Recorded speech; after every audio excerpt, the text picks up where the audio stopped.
నా పేరు గౌరవం సుధాకర్ రావు. మెదక్ జిల్లా అవల్లి గన్నాపూర్ మండల్ గ్రామము సర్దన నుండి హైదరాబాద్ ఓమిని హాస్పిటల్ కు వచ్చి ప్రమోదరావు డాక్టర్ ద్వారా ఇక్కడ జాయిన్ అయినాను. నాకు జెమ్స్ లో 1060 ml వాటరు తీసేసినారు. నా ఆరోగ్యం మంచిగా ఉన్నది. దగ్గు దమ్ము ఉండే అదంతా క్లియర్ అయింది. డాక్టర్ ఉమాశ్రీ మేడము మరియు ప్రమోద్ కుమార్ డాక్టరు మంచిగానే చూసుకుంటారు.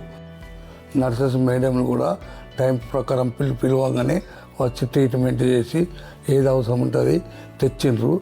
ఫుడ్ కూడా మంచిగానే ఉన్నది. Thank you omni hospital.